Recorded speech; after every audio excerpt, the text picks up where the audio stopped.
All right, this is Kyle TooTall. He's going to give you a little lowdown on what popping is. Hey everybody.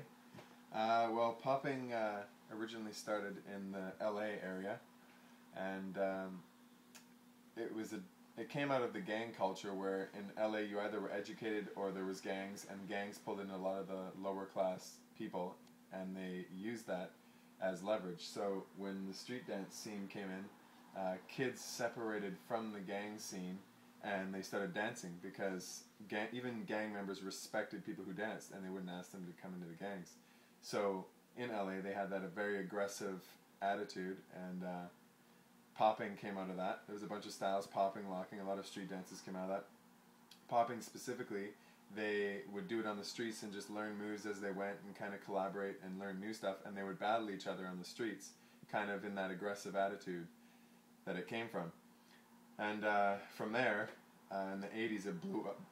It blew up big time and worked its way east, west, and north. I went to New York, went places like Montreal, and even guys took it and represented the dance and flew over to Japan, over to Taiwan, and spread it to people there, because they have dancers who are 50 years old now that do that style, and they also took it to Europe. So nowadays, popping has made it to every city on every continent, as far as I know, except Africa. There's scenes in Vancouver, scenes in Montreal, New York, Boston, Osaka in Japan, in Taiwan, over in France, England, Germany, so on and so forth. Reverting back to Vancouver, where I started and where I grew up, I was introduced by the community that we have. At the time when I started learning, it was very small. It was a small Asian community who was pretty much running the show, and everyone else who wanted to know about the dance, you knew about this small community that was starting it. And now, over the years, it's been building itself up because people have been learning it and traveling and learning from the people where it derived, the culture derived, down in LA and San Francisco, the Bay Areas.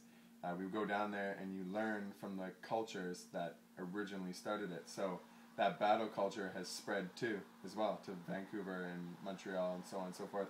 So now you have people going on shows and stuff like singing and dance and stuff, and you get a taste of that culture by watching them do that style, because popping is a very aggressive dance, so there's lots of hitting and aggressive movements that you've seen, right? So. Cool. Do you want to show us, just while you're sitting there, a couple of popping moves? It'd be tough to show sitting down, but the basics: you can hit your forearms, you can hit your biceps and triceps. So a forearm hit comes like this.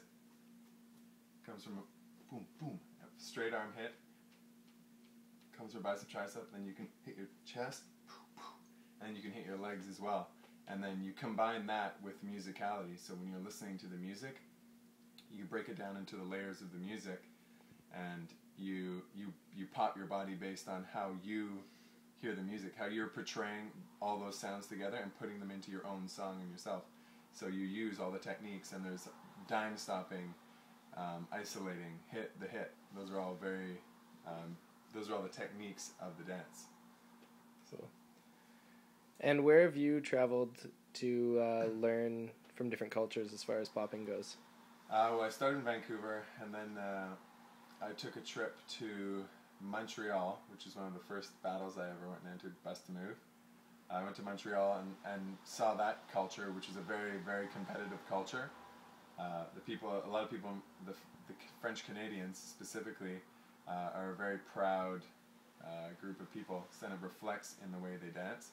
I've gone to LA a couple times for B-Boy Summit and On the One, a bunch of battles down there, and I've got to learn from the people who created the dance, like Poppin, Pete, and all. Well, they're not really the creators, but they're the people, pioneers, who've been doing it since they were kids, and they're now close to 50 or in their 50s. So I learned from them, and then I went to New York for Just the Boo, and I got to practice with some of the best in the world who flew there from their respective countries to battle there. So I've had a good taste of all different types of cultures, and the next place I'd like to travel is Japan to get a taste of what they have to offer.